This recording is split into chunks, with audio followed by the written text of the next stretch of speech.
Hello बच्चों, स्वागत है आपका हमारे YouTube चैनल चंदन सर कानपुर में। बच्चों, जैसा कि आप जानते हैं कि हम लोग इस समय आपको है ना उत्तर प्रदेश पुलिस और लेखपाल के लिए पूरी जो भी क्लासेस है वो फ्री ऑफ कॉस्ट दे रहे हैं, ऑनलाइन और ऑफलाइन दोनों मोड पे। ठीक है बच्चे, तो मैं आपको बता दूं कि यूपी जीके जैसे कि जो जीएस का पोर्शन है उसमें मैं आपको यूपी जीके पढ़ा रहा हूँ, और यूपी जीके में उत्तर प्रदेश की जो जीके है ना, उसमें मैं आपको एक बहुत ही महत्वपूर्ण टॉपिक आज पढ़ाने जा रहा हूँ, और यह है उत्तर प्रदेश की जनजातियां। ठीक है बच्चे, जनजातियां क्या होती हैं इनको मैं पूरा डिटेल से डिस्क्राइब करूंगा, हिंदी और इंग्लिश दोनों में। ठीक है, तो सारी चीजों को मैं आपको अभी क्लियर करूंगा। देखिए, सबसे पहले क्या है कि जो ये टॉपिक है जनजातियां, ये है क्या, इसके बारे में थोड़ा सा हम पहले ओवरव्यू लेंगे। पहले हम देश के बारे में समझेंगे, है ना, कि हमारे पूरे देश में जनजातियों की स्थिति क्या है, फिर हम उसके उत्तर प्रदेश की बात करेंगे। ठीक है बच्चे, तो देखो थोड़ा सा मैं क्लियर करता हूं आपको। सबसे पहले जनजातियां है क्या, यहाँ बोर्ड पे देखेंगे, है ना, यहां भी लिखा है जनजाति। ठीक है बच्चे, जनजाति जो शब्द है इसको हम बोलते हैं एस टी। ठीक है ना, एस टी कैटेगरी। और एस टी का मतलब होता है बच्चे SCHEDULE, शेड्यूल, और TRIBES, ट्राइब्स। ठीक है, शेड्यूल ट्राइब्स। अच्छा, जो जनजाति शब्द है, ठीक है, शेड्यूल ट्राइब अगर यहाँ पे हम अनुसूचित और लगा लें, ठीक है ना, यहाँ पे मैं लिख देता हूं क्या, अनुसूचित। तो आपने सुना होगा कि हमारे देश में, है ना, जो आरक्षण व्यवस्था है उसके तहत जितनी भी जातियां हैं, कैटेगरी है, उनको कितने 4 भागों में बांटा गया है। जिसमें पहले आपकी है जनरल, है ना, जिसको हम बोलते हैं सामान्य वर्ग। दूसरा है ओबीसी, जिसको बोलते हैं अन्य पिछड़ा वर्ग। तीसरा है एससी यानी कि शेड्यूल कास्ट, जिसको बोलते हैं अनुसूचित जाति। और चौथे नंबर पर है एसटी यानी कि शेड्यूल ट्राइब, जिसको हम बोलते हैं अनुसूचित जनजाति। ठीक है बच्चे, तो जो जनजाति शब्द है इसका मतलब क्या होता है, इंग्लिश में हम इसको बोलते हैं ट्राइब्स। ठीक है, तो यहां पे मैंने लिख दिया, इसको हम शॉर्ट में एसटी कैटेगरी भी बोल सकते हैं। तो बच्चों देखो, ध्यान से समझेंगे कि सबसे पहले ये एसटी है क्या, है ना, किसे कहते हैं। तो देखो बच्चों, एसटी कैटेगरी में वे लोग आते हैं जो कि छोटे छोटे से कबीलों में छोटे छोटे ग्रुप बनाकर रहते हैं। ठीक है, अब ये लोग कौन है, ये कोई बाहर से आए हुए लोग नहीं है, बल्कि ये ज्यादातर ऐसे हैं जो हमारे देश के ही हैं। लेकिन पुराने जमाने से, है ना, जब मानव की उत्पत्ति हुई तब से क्या हुआ कि वो कहीं ना कहीं बहुत ज्यादा उनका विकास नहीं हो पाया, पढ़ लिख नहीं पाए, है ना, हमारे आम समाज में घुल मिल नहीं पाए। तो इसकी वजह से क्या हुआ कि वो कहीं ना कहीं जैसे जंगलों में या पहाड़ों पे, है ना, या ऐसी जगह पर जहां पर आम आबादी नहीं रहती है, उन जगह पर बच्चे ये रहते हैं। ठीक है, तो ये लोग क्या करते हैं कि छोटे छोटे कबीले बनाकर, छोटे छोटे ग्रुप बनाकर, अपने डेरे बनाकर ऐसे रहते हैं। और ज्यादातर देखा गया है कि जो आम आबादी होती है, जैसे गांव का एरिया है ना, या कोई शहर है, तो उससे बाहर ये लोग रहते हैं, है ना। आज भी क्या हुआ है कि इनका विकास बहुत ज्यादा नए जमाने के हिसाब से, समय के साथ नहीं हो पाया है, और आज भी ये अपनी पारंपरिक चीजों को अपनाते हैं और उन्हीं को फॉलो करके अपना जीवन यापन करते हैं। ठीक है बच्चे, तो मैंने आपको क्या बताया, मैंने ये चीज क्लियर की जनजाति होती क्या है, जनजाति लोग कौन होते हैं। देखो, आम भाषा में अगर बोलेंगे तो जनजाति का मतलब आप ऐसे समझ लो, जो आदिवासी लोग होते हैं। ठीक है, आदिवासी आपने सुना होगा। तो जनजाति का मतलब क्या है, वे लोग जो कि आम समाज में हमारे साथ घुल मिल कर नहीं रहते हैं, वो अपना अलग ग्रुप बनाकर रहते हैं, जंगलों में रहते हैं, पहाड़ों पर रहते हैं। तो इस तरह के जो लोग हैं उनको हम क्या कहते हैं, जनजातियां कहते हैं। अब बच्चे देखो, अगर हम बात करेंगे कि पूरे देश की, तो हमारे देश में आपको पता है लगभग में 532 जनजातियां पाई जाती हैं। ठीक है, क्योंकि बहुत ज्यादा है हमारे देश में, लगभग 532 के आसपास क्या है, जनजातियां। यानी कि हम एक मोटा मोटा से कह सकते हैं, ओवरऑल आइडिया ले सकते हैं कि लगभग 500 जनजातियां हैं। ठीक है, जो कि बहुत ज्यादा है। छोटी छोटी हैं, बहुत सारी ऐसी हैं कि इतनी छोटी हैं जिसमें बहुत ही कम लोग रहते हैं, और कुछ ऐसी हैं जो खत्म होने के कगार पर हैं। ठीक है, तो इसके तहत जैसे कुछ मैं आपको बता दूं, जैसे नाम, जैसे कि आप जानते हैं कि अगर हम जारवा जनजाति की बात करेंगे, अंडमान निकोबार में है ना। शैम्पेन जनजाति अंडमान निकोबार में है। टोडा भोटा जो जनजातियां हैं ये कहाँ पे हैं, नीलगिरी की पहाड़ियों में, तमिलनाडु पर पाई जाती हैं। इसके बाद गोंड है, भील है, बंजारा है।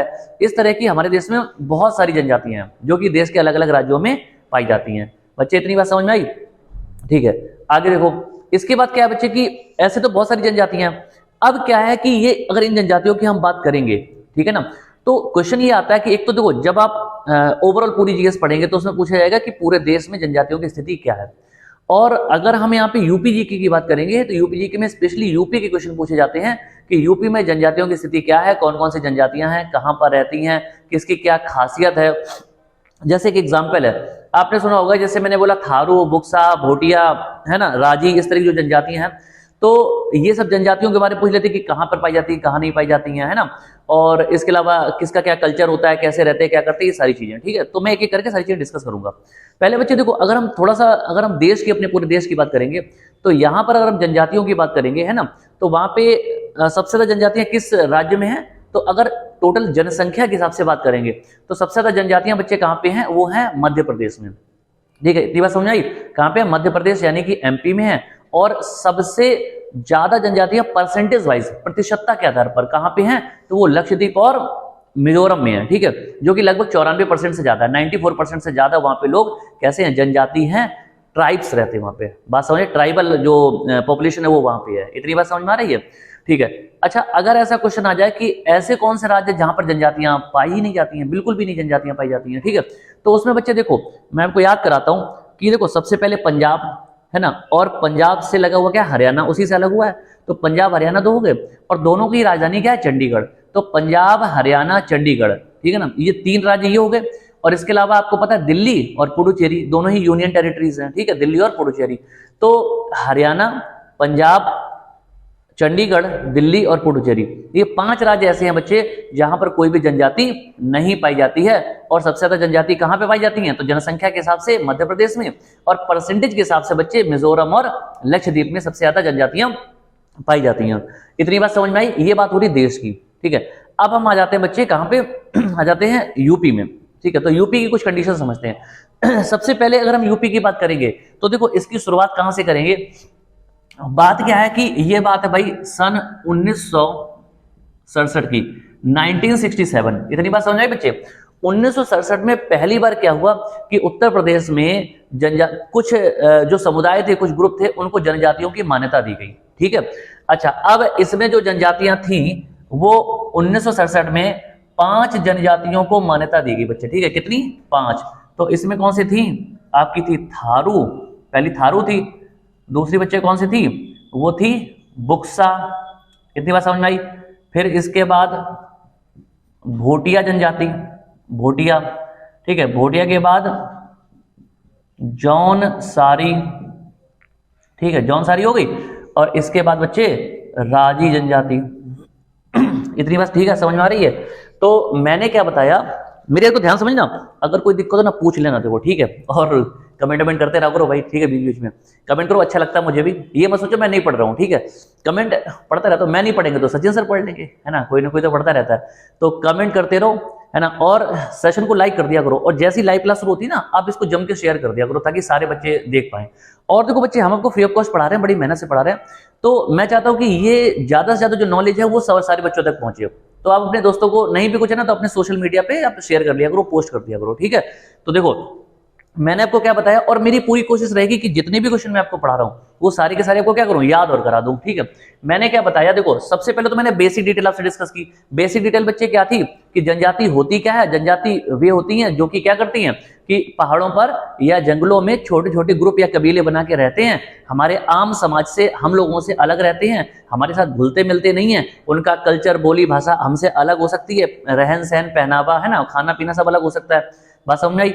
तौर तरीके अलग होते हैं, त्योहार मनाने के तरीके अलग होते हैं, शोक मनाने के तरीके अलग हो सकते हैं, ठीक है, हमसे अलग ही पाए जाते हैं। और काफी हद तक ऐसे हैं जो नए कल्चर से, या हम कह सकते हैं कि नई जो टेक्नोलॉजी है, समय है, उसके साथ वो नहीं जुड़ पाए हैं, तो अपनी पारंपरिक चीजों को फॉलो करते हैं, ठीक है। ये तो होगी जनजातियां। जनजाति जो शब्द है उसको इंग्लिश में ट्राइब बोलते हैं। अच्छा, और अगर हम बात करेंगे देश की, तो देश में कुछ प्रमुख जनजातियों के नाम मैंने आपको बताए थे। देश में सबसे ज्यादा जनजातियां बच्चे कहां पाई जाती हैं, तो मध्य प्रदेश में पाई जाती हैं जनसंख्या के हिसाब से, ठीक है। और अगर सबसे ज्यादा परसेंटेज की बात करेंगे तो मिजोरम और लक्षद्वीप में पाई जाती हैं। हमारे देश में 5 ऐसे राज्य जहां पे जनजातियां नहीं पाई जाती हैं, तो पंजाब, हरियाणा, चंडीगढ़, दिल्ली और पुडुचेरी में कोई भी जनजाति नहीं पाई जाती, वहां के मूल निवासी नहीं है। इतनी बात समझ आई? ठीक है, इतना तो मैंने कवर कर लिया। अब हम यूपी पे आते हैं। उत्तर प्रदेश की जब हम बात करते हैं तो यूपी में पहली बार 1967 में, बच्चे बात समझे, 1967, 1967 में सरकार ने क्या किया कि सरकार ने 5 समुदायों को, 5 ग्रुप को क्या किया कि जनजाति की मान्यता दी, ठीक है, जनजाति की मान्यता दी। और वो कौन सी हैं? थारू, बुक्सा, भोटिया, जौनसारी और राजी। ये 5 थी जिनको सरकार ने। अच्छा, और किसी भी जाति को, किसी भी समुदाय को जनजाति घोषित करने का जो अधिकार है वो बच्चे राज्य सरकार के पास है या केंद्र सरकार के पास? अच्छा जल्दी से बताओ, मैं देख रहा हूं, ठीक है, सोच के बताओ। अगर किसी भी ग्रुप या समुदाय को जनजाति घोषित करने का जो अधिकार है वो राज्य सरकार के पास है या केंद्र सरकार के पास है? तो हाँ ठीक है बच्चे, करेक्ट आंसर है। क्या आंसर है करेक्ट? और वो है आपका केंद्र सरकार। ठीक है, केंद्र सरकार के पास ये अधिकार होता है। तो सरकार ने कुल मिलाकर उत्तर प्रदेश की 5 समुदायों को, ग्रुप को ये मान्यता दी है ना कि वो क्या है, जनजाति घोषित की जाती हैं, जिसको हम एसटी कैटेगरी में रखेंगे। उनके नाम क्या थे? थारू, बुक्सा, भोटिया, जौनसारी, राजी। मैं बार बार इसलिए बोलता हूं कि आपको याद हो जाए। ठीक है, याद करने की कोशिश करो, यहाँ पे मेरे साथ मैं बताता जा रहा हूँ। ठीक है, इतनी बात समझ आई बच्चे? फिर क्या हुआ कि भाई कहानी आगे बढ़ी। ठीक है, आगे जब बढ़ते हैं तो बच्चों क्या हुआ कि इसके बाद फिर जाके बात आ गई सन 2003 की। ठीक है, बात आ गई सन 2003 की। तो सन 2003 में बच्चे क्या हुआ कि सरकार ने क्या किया कि 10 और, ठीक है, 10 और ऐसे समुदाय थे, ग्रुप थे जिनको जनजाति की मान्यता दे दी। इतनी बात समझ में आई? 10 और थे जिनको क्या किया? जनजाति की मान्यता दे दी। ठीक है, तो वो कौन थी तो उनको देखेंगे। तो यहां पे देखो, लिख देता हूं मैं कहीं पे, यहां लिख देता हूं। ठीक है, पहला है गोंड। कौन थी? गोंड। दूसरी है खरवार। ठीक है, पहली भाई गोंड हो गई और दूसरी कौन सी होगी बच्चे? खरवार हो गई। इसके बाद बैगा जनजाति। ठीक है, इसके बाद पंखा जनजाति। ठीक है, इतनी बात समझ आ रही? मैंने क्या बताया कि सरकार ने क्या किया कि सन 2003 में, है ना, सन 2003 में 10 और समुदायों को जनजाति की संज्ञा दे दी, उनकी मान्यता दे दी। कहां पे? उत्तर प्रदेश की बात कर रहा हूं। ठीक है, तो वो 10 थी कौन सी, वो यहां पे मैं बोर्ड पे लिख रहा हूं बच्चे, तो वो देखते जाओ। ठीक है, तो 1 2 3 4 हो गया, और इसके 5वीं लिख देता हूं, ये है चेरो जनजाति। चेरो। छठी है भुइया जनजाति। ठीक बच्चे, कौन सी है? जो छठवीं है वो कौन सी है? भुइया जनजाति है। ठीक है, आगे अगला है 7वीं अगारी जनजाति। ठीक है, अगारी जनजाति। 8वीं बच्चे है पठारी जनजाति। ठीक है, 9वीं है बच्चे सहरिया जनजाति, सहरिया। और 10वीं है बच्चे, 10वीं है परहिया जनजाति। इतनी बात समझ में आई? ठीक है, तो मैंने क्या बताया? मैंने आपको बच्चे ये बताया कि जब सरकार ने क्या किया था, सबसे पहली बार 1967 में 5 जनजातियों को, है ना, 5 समुदायों को जनजातियों की संज्ञा दी। कहां पे? उत्तर प्रदेश में। तो ये 5 मैंने लिख दी थी, थारू, बुक्सा, भोटिया, जौनसारी, राजी।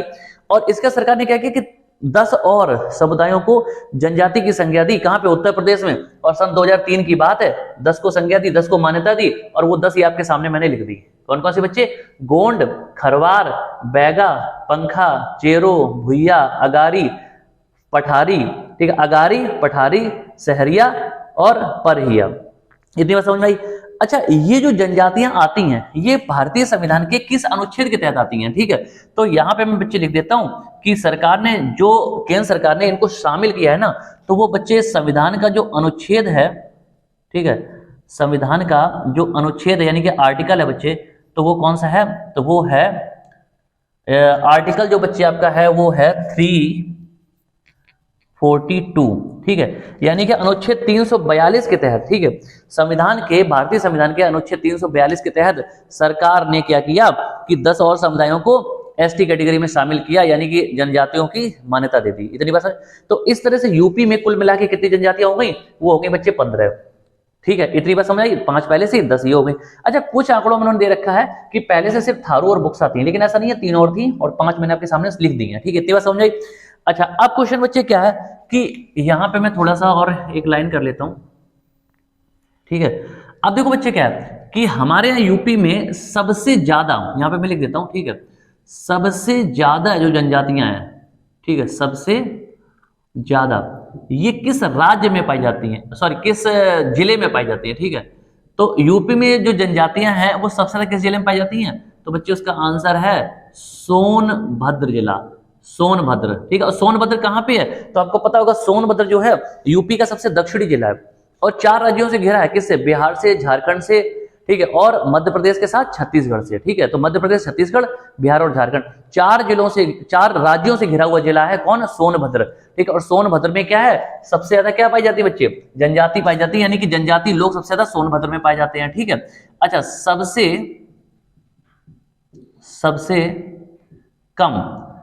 कम जो जनजातियां पाई जाती हैं वो यूपी का जिला है भाई बागपत। कौन सा है? बागपत नाम का जिला है। इतनी बात समझ आई? बागपत में सबसे कम और सोनभद्र में सबसे ज्यादा जनजातियां बच्चे पाई जाती हैं। और नहीं पाई जाती हैं ऐसे कौन से जिले हैं? नहीं पाई जाती हैं। ठीक है, नहीं पाई जाती हैं, यानी कि यूपी के ऐसे कौन से जिले हैं जहां पे जनजातियां पाई ही नहीं जाती हैं, होती ही नहीं है, जनजातियां है ही नहीं वहां पे, वहां के मूल निवासी नहीं है। ठीक है, तो बच्चे आपको बता दूं, ये बड़ा अच्छा क्वेश्चन है, ध्यान रखना, इंपॉर्टेंट क्वेश्चन है। ठीक है, यूपी में बच्चे सिर्फ 2 ऐसे जिले हैं जहां पर कोई भी जनजाति नहीं पाई जाती है। कौन कौन से? देखो, एक है आपका, ठीक है, एक है आपका भगवान राम की नगरी, कौन सी है? अयोध्या। ठीक है, कौन सी है? अयोध्या। अच्छा, इसको आप ऐसे याद कर सकते हो कि आपको याद है कि भगवान राम अयोध्या के थे, भगवान राम ने केवट का उद्धार किया था, तो भगवान ने वहां पे जनजाति लोगों का भी उद्धार कर दिया और इसका क्या हुआ? वहां पे जनजातियां खत्म हो गई, ऐसे करके याद कर लेंगे, है ना। और दूसरा जो है वो है बच्चे बुंदेलखंड जो एरिया है ना, मैंने आपको बताया था, बुंदेलखंड का एक जिला है जिसको बोलते हैं जालौन। ठीक है, तो बुंदेलखंड का क्या है? जालौन। तो बच्चे मैंने आपको क्या बताया, ठीक है, कि सबसे ज्यादा जो जनजातियां हैं यूपी में वो कहां पाई जाती हैं? सोनभद्र जिले में, सबसे कम बागपत में, और ऐसे कौन से जिले जहां जनजातियां हैं ही नहीं? तो वो हैं 2, अयोध्या और जालौन। इतनी बात समझ आई बच्चे? ठीक है, 2 ऐसे जिले जहां पर कोई भी जनजाति नहीं पाई जाती है। मुझे लग रहा है अब यहां तक तो समझ में आ गया होगा। ठीक है, आगे बढ़ते हैं। अब बच्चे हम लोग क्या करते हैं, देखो 2011 की जो जनगणना थी, 2011, आपको पता है कि जो जनगणना होती है, सेंसस इसको इंग्लिश में बोलते हैं, ये हर 10 साल में होती है। पिछली बार कब हुई थी? 2011 में। तो हमारे पेपर में, अच्छा, नई वाली जो 2021 में होनी थी वो भी कोरोना की वजह से हुई नहीं है, तो जितने भी आंकड़े आएंगे हम 2011 वाले आंकड़े ही लेंगे। ठीक है, तो हमारे देश में 2011 की जनसंख्या के हिसाब से, 2011 की जनगणना के हिसाब से, ठीक है, हमारे यहाँ पे जो एसटी कैटेगरी की संख्या है उनकी क्या कंडीशन? देखो, तो अगर हम बात करेंगे कि हमारे देश में, क्योंकि हमारा जो चैप्टर वो क्या है? जनजाति है ना, तो जनजातियों की हम बात करेंगे, तो हमारे देश में जो जनजातियों का प्रतिशत है वो बच्चे कितना है? 8.6% है। ठीक है, देश में जनजातियों का परसेंट कितना है? 8.6% है, यानी कि जितनी भी आबादी हमारे देश में है उसमें 8.6% क्या है? जनजाति लोग हैं। इतनी बात समझ में आई? अच्छा, अब हमारे देश में यूपी की बात करेंगे। ठीक है, यूपी की जब हम बात करते हैं तो यूपी की जो टोटल पॉपुलेशन है, देखो जो भी मैं आपको शब्द बोल रहा हूं है ना, उसके जो की पॉइंट है वो तो मैं बोर्ड पे लिख रहा हूं। अच्छा, और जो एक्स्ट्रा कहानी बता रहा हूं वो आप क्या करोगे कि सुन के अपनी कॉपी में नोट कर लोगे। ठीक है, एक बढ़िया से नोट्स आप बना लोगे। ठीक है, तो मैंने क्या बोला कि हमारे देश में जो टोटल पॉपुलेशन है उसका 8.6% क्या है? एसटी कैटेगरी, यानी कि जनजाति लोग हैं। यूपी की टोटल पॉपुलेशन में जनजातियों की संख्या कितनी बच्चे? तो ये है 0.6%। देखो, यहाँ 8.6 है, यहाँ 0.6 है, दोनों में ही 0.6 है, बस यहाँ 8 था, यहाँ पे 0 हो गया, 0 हो गया। ठीक है, तो इतना हो गया। इतनी बात समझ आई? ठीक है ना। मैंने क्या बताया कि देश की जो टोटल आबादी है उसमें 8.6% एसटी लोग हैं और यूपी की जितनी आबादी है उसमें 0.6% एसटी लोग हैं। इतनी बात समझ में आ रही है? ठीक है, अगर कोई दिक्कत हो तो आप मुझसे पूछ भी सकते हो, मैं आपको सारे क्वेश्चन का जो आंसर है वो तुरंत देता जाऊंगा। ठीक है, अच्छा, आप एक चीज और समझो। अब बच्चे क्या, अगला ये क्वेश्चन है कि हमारे देश में जो टोटल आबादी, मतलब टोटल एसटी लोग हैं, ठीक है, यहां पे लिख देता हूं टोटल एसटी, पूरे देश में जितने भी एसटी लोग हैं उनमें से यूपी में 1.09% लोग रहते हैं। बात समझ आई? 1.09। ठीक है, पूरे देश में जितनी भी एसटी आबादी है उसमें से यूपी में 1.09% जो लोग हैं वो कहां रहते हैं? यूपी में रहते हैं। इतनी बात समझ में आई?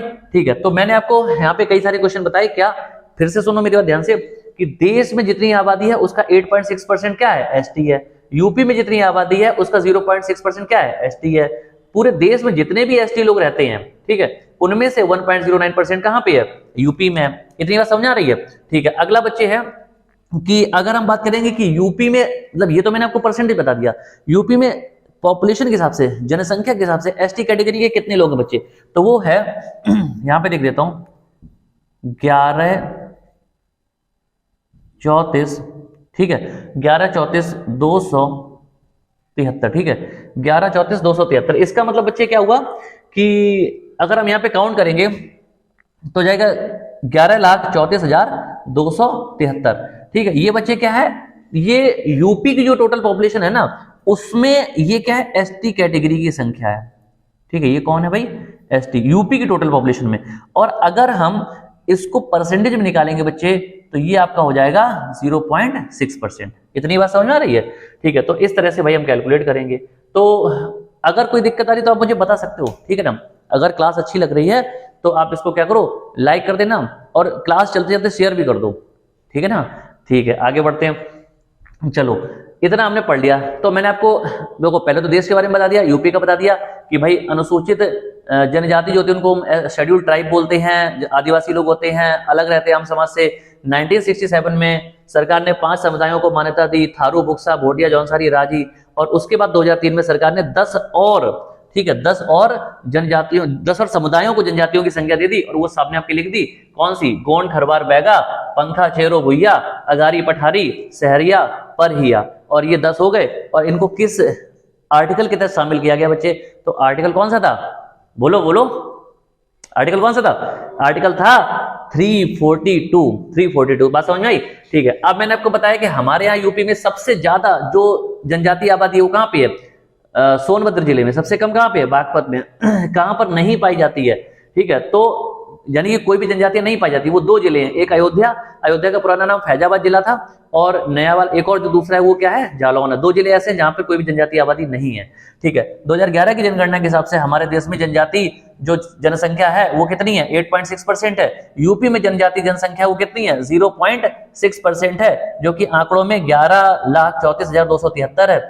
और टोटल पूरे देश में जितने भी अनुसूचित जनजातियां लोग हैं, जनजातियां जितनी भी पूरे देश में, उसका 1.09% क्या है, वो यूपी में है, ठीक है। पूरे देश की टोटल जो जनजाति लोग हैं उनमें से 1.09% कहां पे हैं, यूपी में। मुझे उम्मीद है कि आप इतनी बात मेरी समझ गए होंगे, ठीक है। अब बच्चे एक क्वेश्चन यहां पे और बनता है इससे, क्या कि जो जनजातियां हैं उनकी दशकीय वृद्धि कितनी रही, दशकीय वृद्धि दर कितनी रही। दशकीय वृद्धि दर क्या होता है, देखो समझो। दशकी का मतलब होता है पिछले 10 साल में, और 10 साल इंग्लिश में दशक को बोलते हैं डिकेड, ठीक है। तो डिकेड ग्रोथ रेट या दशकी वृद्धि दर। दशकी वृद्धि दर बच्चे क्या होता है कि आपको पता है कि पिछली वाली जो जनगणना है वो कब हुई थी, सन 2011 में हुई थी, इतनी बार समझ आई। और उससे पहले कब हुई होगी, सन 2001 में हुई थी। तो सन 2001 से और 2011 तक, ठीक है, इस बीच में जनजाति लोग कितने ज्यादा बढ़ गए, तो इसका करेक्ट आंसर है बच्चे 9.5% लोग बढ़ गए, ठीक है। जनजातियां जो थी, ठीक है, जितनी 2001 में थी उससे 9.5%, 9.5% जो है ज्यादा बढ़ गई जब 2011 में यूपी की जनसंख्या काउंट की गई, ठीक है, जब जनगणना हुई। इतनी बात समझ में आई। अच्छा, ऐसा इतनी ज्यादा क्यों बढ़ गई, क्योंकि पहले क्या था कि हमारे यहाँ यूपी में पांच क्या थे, जनजातियां थी। लेकिन बाद में सरकार ने देखो 2003 में 10 और समुदायों को जनजातियों की संख्या दे दी थी, है ना, मान्यता दे दी। तो 2003 में दी गई, और जनगणना जो पहले वाली थी वो 2001 में हो चुकी थी। इसीलिए जब 10 इनको भी शामिल कर लिया गया तो इसीलिए जो ग्रोथ रेट था वो बढ़ गया और 9.5% बच्चे हो गया। अगर कोई समस्या है तो बता दो, मैं आपको दोबारा से समझा दूंगा। वैसे मेरी कोशिश है, मुझे ऐसा लग रहा है मैंने आपको एक ही चीज को कई बार रिपीट कर दिया, जिससे मुझे उम्मीद है कि आपको अच्छे से समझ में आ गया होगा, ठीक है। अच्छा, और देखते हैं आगे के जो फैक्ट है उनको भी मैं आपको बता देता हूं। देखिए, कुछ ऐसे फैक्ट हैं, कभी कभी इनके बारे में अलग से भी पूछ लेते हैं, ठीक है, तो उनके बारे में आपको डिटेल से थोड़ा सा बच्चे बता देता हूं, ठीक है। और कुछ ऐसी जनजातियां जिनके बारे में कुछ एक्स्ट्रा क्वेश्चन भी पूछते हैं। देखो, जैसे यहाँ पे थोड़ा सा मैं बता दूं, एक क्वेश्चन ऐसे पूछा जाता है कि ऐसी कौन सी जनजातियां हैं। देखो, हमारे देश में जितनी भी मतलब हमारे राज्य में जितनी भी जनजातियां हैं, ज्यादातर सबका संबंध किससे है, हिंदू धर्म से है, ठीक है। लेकिन एक जनजाति है जो मुस्लिम समुदाय से संबंध रखती है, ठीक है, मुस्लिम, इस्लाम, ठीक है। ऐसी कौन सी जनजाति है जो मुस्लिम धर्म को मानती है, तो वो बच्चे है माही माही गिर, माही गिर जनजाति है। और ये कहां पे पाई जाती है? तो ये मुख्य रूप से बिजनौर जो हमारा जिला है, ठीक है, बिजनौर, बिजनौर का एक कस्बा है, टाउन है, उसको बोलते हैं नजीबाबाद, नजीबाबाद, ठीक है। तो यहां पर पाई जाती है, ठीक है। मैंने क्या बताया कि ऐसी कौन सी जनजाति है जो हिंदू धर्म की बजाय मुस्लिम धर्म को मानती है, ठीक है। तो वो हमारी कौन सी है बच्चे? माहीगीर जनजाति है। बिजनौर जिले के नजीबाबाद क्षेत्र में ये ज्यादातर पाई जाती है, यहाँ पे पाई जाती है, ठीक है। और ये लोग क्या करते हैं? तो ये लोग जो शादियां वगैरह इनमें होती हैं अपने ही समुदाय में होती हैं, ठीक है। और जो भी लोकल में पशुपालन या छोटी मोटी खेती वेती जो है वो करके अपना गुजर बसर करते हैं। इतनी बात समझ आई, ठीक है। अब इसके बाद बच्चे यहाँ पे क्वेश्चन पूछते हैं, ये तो हमने पढ़ लिया, ठीक है। इसके बाद आप यहाँ पे अगर देखोगे तो मैं आपको कुछ और इसके बारे में बताता हूँ। तो एक सहरिया जनजाति यहाँ पे लिखी है, ठीक है। तो सहरिया जो जनजाति है, सहरिया, ठीक है, सहरिया जनजाति पूछ देते कहाँ पे पाई जाती है, कहाँ पे ज्यादा है? तो वो आंसर हो जाएगा ललितपुर, ललितपुर, ठीक है बच्चे। तो ललितपुर जो है ना, ललितपुर जो है यहाँ पर सबसे ज्यादा क्या पाई जाती है? ठीक है, सहरिया जनजाति। ललितपुर जो है यहाँ पे क्या पाई जाती है? सहरिया जनजाति। इतनी बात समझ में आई, ठीक है। अच्छा, इसको याद कैसे करेंगे? देखो सहरिया लिखा है ना, और सहरिया कुछ कुछ मिलता है शहर से है। शहर मीन्स क्या होता है? सिटी होता है ना। तो ललित कुमार जी जो थे हमारे, ललित कुमार, देखो नाम है ललित, ललित कुमार जी जो थे वो गांव से कहाँ चले गए? शहर चले गए, शहर रहने के लिए चले गए। तो ललितपुर जो जिला है वहां पे कौन सी है? सहरिया जनजाति है। इतनी बात समझ में आई, ठीक है। अच्छा, आगे देखते हैं बच्चे। इसके बाद अगर हम और आगे बात करेंगे, जैसे यहाँ पे देख लो परहिया जनजाति है, ये कहाँ की है? ये सोनभद्र जिले में ज्यादा पाई जाती है, ठीक है, मैंने आपको वैसे ही बताया। चलो भाई ठीक है, आगे बढ़ते हैं। अब बच्चे मुख्य रूप से हम लोग बात करने जा रहे हैं जो सबसे महत्वपूर्ण, जिसके बारे में काफी सारे क्वेश्चन बनते हैं, और वो बच्चे यहाँ पे मैंने लिखा है, ये है थारू जनजाति, ठीक है, थारू जनजाति। अच्छा, यहाँ पे चलो एक चीज और बता देता हूँ, यहाँ बुक्सा जनजाति और लिखा है, बुक्सा। थोड़ा सा बुक्सा के बारे में हम लोग डिस्कस कर लेते हैं बच्चे। बुक्सा जो जनजाति है, बुक्सा, बुक्सा ही जनजाति को एक और नाम है इसका, और वो है भोक्सा। बुक्सा जनजाति का एक और नाम है, वो क्या है? भोक्सा जनजाति है बच्चे। और ये सबसे ज्यादा कहां पाई जाती है? तो ये उत्तर प्रदेश के बिजनौर, बिजनौर जिले में पाई जाती है, ठीक है। अच्छा, ये जो जनजाति है ना, जैसे मैंने आपको बताया अभी, कौन सी?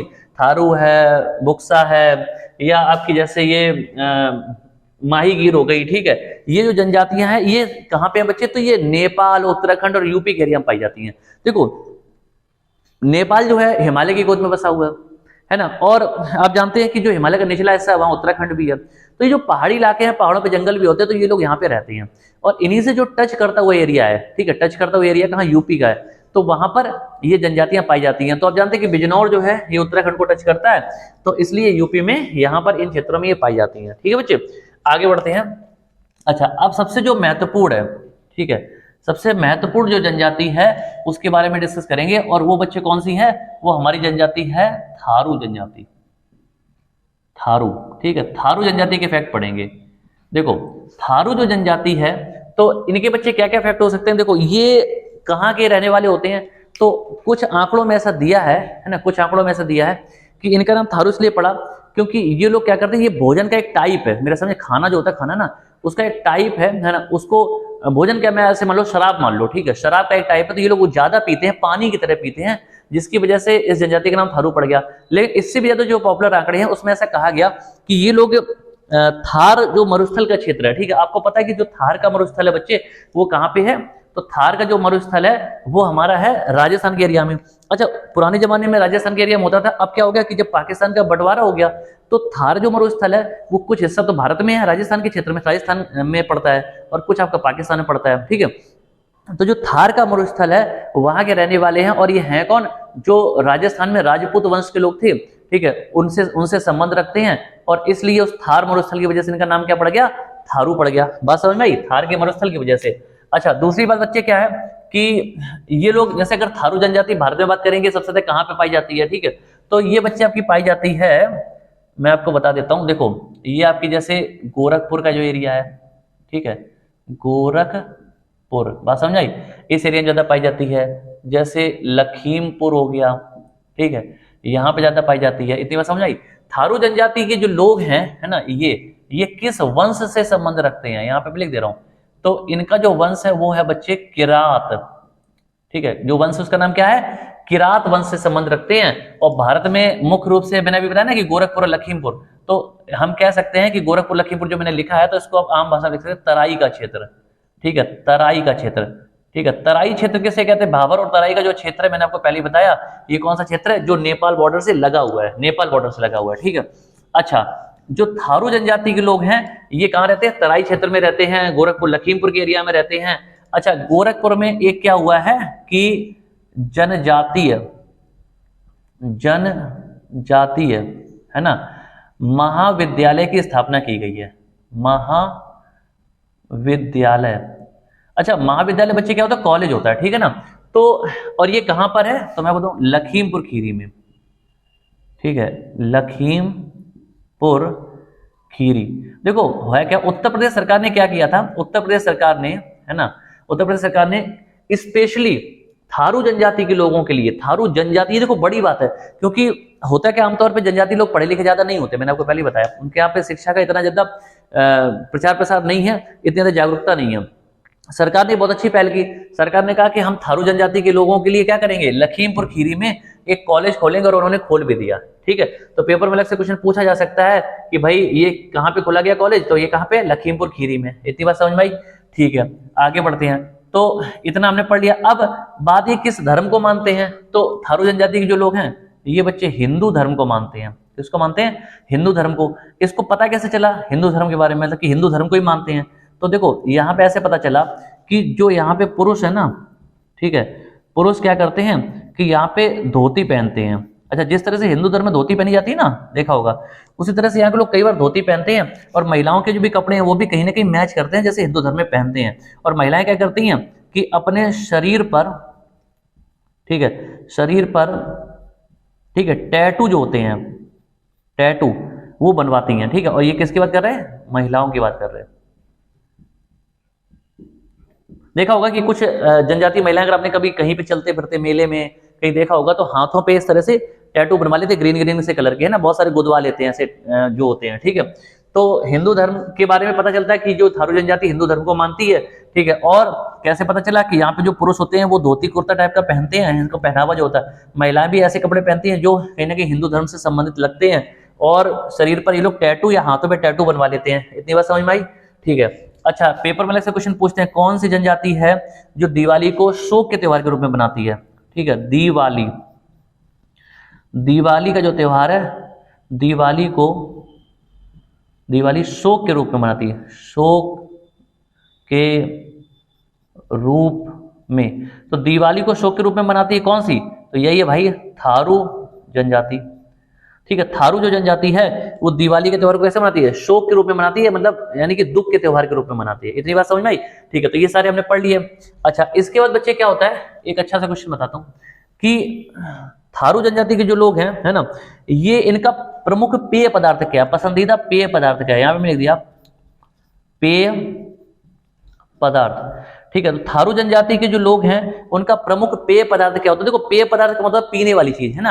अब जैसे हम लोग कोल्ड ड्रिंक पीते हैं ना, गर्मियों में देखा होगा कोल्ड ड्रिंक पीते हैं, तो वही ये कोल्ड ड्रिंक मान लो इन लोगों की। ठीक है, तो थारू जनजाति के जो लोग, इनका प्रमुख पेय पदार्थ बच्चे क्या है, उसका नाम है जाड़। क्या नाम है, जाड़। ठीक है, जाड़, जैसे जाड़ा होता है ना सर्दी वाला, ठीक है, जाड़ा, और जाड़ इसको बोलते हैं। जाड़ ये वास्तव में है क्या, तो ये मदिरा है, और मदिरा का मतलब होता है शराब या फिर वाइन। बात समझ में आई, लिकर है। ठीक है, तो मदिरा बोलते हैं इसको। तो प्रमुख पेय पदार्थ क्या है, जाड़ है। अच्छा, आप इसको ऐसे याद रख लो कि भैया थारू जनजाति के जो लोग हैं वो जाड़ा दूर करने के लिए क्या पी लेते हैं, समझ गए, जाड़ा दूर करने के लिए पी लेते हैं, जाड़ पी लेते हैं। ठीक है, और ये किससे बनाई जाती है, तो ये इंपॉर्टेंट है, तो ये बनाई जाती है बच्चे चावल से। ठीक है, चावल जो होता है ना, आमतौर पर शराब चावल से नहीं बनाते, लेकिन ये लोग चावल से इस शराब को बनाते हैं जिसका नाम क्या है, जाड़ है। इतनी बात समझ में आई। ठीक है, अच्छा, इसके बाद बच्चे क्या है कि एक और क्वेश्चन पूछा जाता है कि जो थारू जनजाति के लोग हैं, थारू जनजाति, ठीक है, ये जो भोजन करते हैं, खाना खाते हैं, ठीक है, तो उसको देखो तीन चीजें होती है, मैंने आपको बताया। अगर हम इंग्लिश में बात करेंगे तो आपको पता है सबसे पहले हम लोग लेते हैं क्या, ब्रेकफास्ट, ब्रेकफास्ट। ठीक है, अब ब्रेकफास्ट होता है, उसके बाद बच्चे क्या होता है, लंच होता है, और उसके बाद डिनर। ठीक है, तो ब्रेकफास्ट मींस क्या होता है, ब्रेकफास्ट मींस सुबह का नाश्ता, है ना, सुबह का नाश्ता यानी कि खाना। तो उसको बच्चे हम लोग, जो थारू जनजाति के लोग हैं, वो सुबह के नाश्ते को यानी कि ब्रेकफास्ट को क्या कहते हैं, तो इसको कहते हैं कलेवा। कलेवा, ठीक है।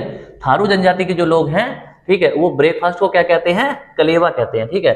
लंच को क्या कहते हैं, तो इसको कहते हैं बच्चे मिजनी कहते हैं, ठीक है, मिजनी। और डिनर को क्या कहते हैं, तो इसको कहते हैं बरी, ठीक है। थारू जनजाति के जो लोग हैं वो अपने सुबह के भोजन को कलेवा कहते हैं, दोपहर के भोजन को मिजनी कहते हैं, और रात का जो भोजन होता है उसको क्या कहते हैं, उसको बच्चे बरी कहते हैं। इतनी बात समझ आई। अच्छा, अगर कोई दिक्कत हो ना तो पूछ लेना कमेंट करके, ठीक है, ध्यान रखना।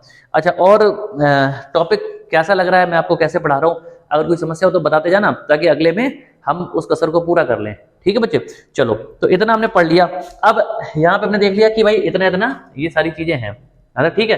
तो हमने क्या पढ़ा कि कलेवा, मिजनी और बरी कहते हैं। अच्छा, मैंने आपको भी क्या बताया कि सरकार ने 1967 में पहली बार यूपी में 5 समुदायों को जनजाति की संज्ञा दी थी। इतनी बात, ठीक है। तो मैंने आपसे ये सारे क्वेश्चन, और मैंने अभी एक क्वेश्चन बताया कि किरात वंश से संबंध है इनका, ठीक है, थार मरुस्थल से आए हुए हैं ऐसा माना जाता है। अच्छा, लखीमपुर में एक विद्यालय भी इनके लिए खोला गया है। अच्छा, जब कभी बच्चे क्या होता है, जब कोई स्पेशल ओकेजन होता है ना इनका, ठीक है, जैसे कोई नहीं अपने यहाँ शादी बारात होता है या कोई बर्थडे पार्टी है, इस तरह के जो स्पेशल ओकेजन होते हैं, तो वहां पे बच्चे लोग क्या करते हैं कि जब भोजन मतलब जो इसको नहीं बोलते कि इनविटेशन, भंडारा, या हम खाना वाना खिलाते हैं, किसी को दावत देते हैं, पार्टी करते हैं, तो इनके यहाँ जो पार्टी होती है उसका नाम है लठ भरवा, ठीक है, लठ भरवा भोजन। ये लोग क्या करते हैं कि जब कोई स्पेशल ओकेजन होता है तो उस समय जो खाना खिलाते हैं उसको लठ भरवा बोला जाता है, ठीक है। क्या बोला जाता है, लठ भरवा। इतनी बात समझ में आ रही है, ठीक है। तो ये बच्चे जो क्वेश्चन है मैंने आपसे डिस्कस किए। अगर उत्तर प्रदेश की जनजातियों की बात करेंगे, ठीक है ना, तो मैंने आपको बताया कि यूपी में पहले 5 जनजातियां थी, बाद में 10 को और शामिल कर लिया गया, तो टोटल जनजातियों की संख्या बच्चे कितनी हो गई, और वो हो गई 15, ठीक है। उनके कई सारे जो फैक्ट थे मैंने आपको बताए, और यहाँ पे बोर्ड पे मैंने आपको सब कुछ लिख दिया है, आप इनको देख लीजिए और नोट कर लें। और अगर आपको कोई दिक्कत परेशानी हो तो पूछ लेना। क्वेश्चन वैसे लगभग मैंने जितने भी इंपॉर्टेंट थे यूपी जीके में जनजातियों से वो करा दिए। अच्छा, कोई भी ऐसा क्वेश्चन जो आपको लग रहा है कि और ज्यादा इंपॉर्टेंट है, अगर आपको कोई मिल जाता है, तो अगर आपको नहीं समझ में आता, आप मुझे क्या करोगे, पूछ लेना, ठीक है ना, कमेंट कर देना, मैं उसका आंसर कर दूंगा। इतनी बात समझ आई, ठीक है। क्लास को ज्यादा शेयर कर देना, लोगों को सब्सक्राइब करा दो एटलीस्ट, भाई इतनी मेहनत कर रहा हूँ, ठीक है। तो क्या करो कि एक टारगेट बना लो, हर बच्चा कम से कम, ज्यादा नहीं, सिर्फ 10 लोगों के मोबाइल पे यूट्यूब खोल के चंदन सर कानपुर को टाइप करना, चैनल आ जाएगा, उसको सब्सक्राइब कर देना। तो सिर्फ 10-10 सब्सक्राइबर भी अगर आप बढ़ा दोगे, है ना, तो काफी लोग जुड़ जाएंगे हमारे साथ, और जितने ज्यादा लोग जुड़ेंगे उतना ही हम एनर्जी के साथ आप लोगों को पढ़ा पाएंगे। और ये मेरा आपसे प्रॉमिस है कि मैं आपको फ्री पढ़ाऊंगा, ठीक है, पैसे नहीं लूंगा, है ना, मैं आपको फ्री पढ़ाऊंगा। मैंने आपसे बिल्कुल क्लियरली जो प्रॉमिस है वो किया है कि अभी फिलहाल अभी हम 2 बैच का टारगेट कर रहे हैं, लेखपाल का और पुलिस का। ये आपको बिल्कुल फ्री ऑफ कॉस्ट पढ़ाएंगे, और आगे चल के पूरी कोशिश रहेगी कि ज्यादा से ज्यादा जो बैचेस हैं वो आपको फ्री पढ़ाएं, और पूरी की पूरी क्लास हम आपको ऑनलाइन दें, जिससे जो बच्चे हमारे पास नहीं आ पा रहे हैं वो घर बैठ के पढ़ पाए। अगर किसी बच्चे को, है ना, अगर किसी बच्चे को ऑफलाइन भी पढ़ना है तो आप हमारे पास आइएगा, हम आपको ऑफलाइन भी फ्री ऑफ कॉस्ट पढ़ाएंगे, ठीक है बच्चे। तो ये आज का जो चैप्टर था आपको कैसा लगा मुझे कमेंट करके जरूर बताएं, ठीक है। इसी तरह की एक से एक अच्छी बेहतरीन क्लास के साथ हम आपके साथ आते रहेंगे, ठीक है। और मेरी क्लासेस, सचिन सर क्लास है, रीजनिंग भी शुरू होने वाली है, ग्रामीण विकास ऑलरेडी मैं शुरू कर चुका हूँ, 4 सब्जेक्ट बच्चे आपके शुरू हो चुके हैं, ठीक है। और जो बचे हुए सब्जेक्ट हैं 1-2, जैसे आपका हिंदी की क्लास है ना, या फिर इंग्लिश की क्लास है, तो उनकी जैसी आपकी डिमांड आती है हम उनको भी शुरू करेंगे, ठीक है बच्चे। तो क्लास कैसी है ये, ठीक है। एक जैसे मैंने पिछली क्लास में आपसे क्वेश्चन पूछा था, तो एक बच्चे मैं आपसे क्वेश्चन पूछूंगा, ठीक है, एक क्वेश्चन पूछूंगा और उसका आंसर बच्चे आपको करना है, ठीक है। और कमेंट करके मुझे बताना, तो देखते हैं कितने बच्चों ने फोकस किया। देखो बच्चे, एक जनजाति है जिसको भारत सरकार ने प्रोटेक्शन दे रखी है। क्यों? क्योंकि वो संख्या में बहुत कम बचे हुए हैं और उन पर बड़ा खतरा है भाई, ठीक है। लोग उनको नुकसान ना पहुंचा दें, मार ना दें, है ना। और क्योंकि वो इतने ज्यादा हिंसक हैं, क्योंकि वो बिल्कुल आज भी वो इंसान के रूप में कहीं ना कहीं उनको हम जानवर कह सकते हैं। वो ऐसे माहौल पर रहते हैं, ऐसी जगह पर रहते हैं जहां पर आम समाज के लोग घुल मिल बिल्कुल भी नहीं पहुंच पाते, घुलते मिलते नहीं है, ठीक है। तो उस जनजाति के नाम बच्चे क्या है, जारवा जनजाति। जारवा जनजाति को भारत सरकार ने अलग से प्रोटेक्शन दे रखा है ना, स्पेशल कंडीशन के तहत। तो आपका क्वेश्चन आज का ये है कि जारवा जनजाति जो है ये भारत में किस जगह की रहने वाली है, ये आपकी क्वेश्चन का आज का क्वेश्चन है। जिस बच्चे को पता है तो वो क्या करेगा, कमेंट करके बच्चे मुझे बताएगा, ठीक है। तो ऐसी ही एक से एक अच्छी क्लास के साथ मैं आपसे मिलता रहूंगा। तब तक के लिए बच्चे नमस्कार, जय हिंद।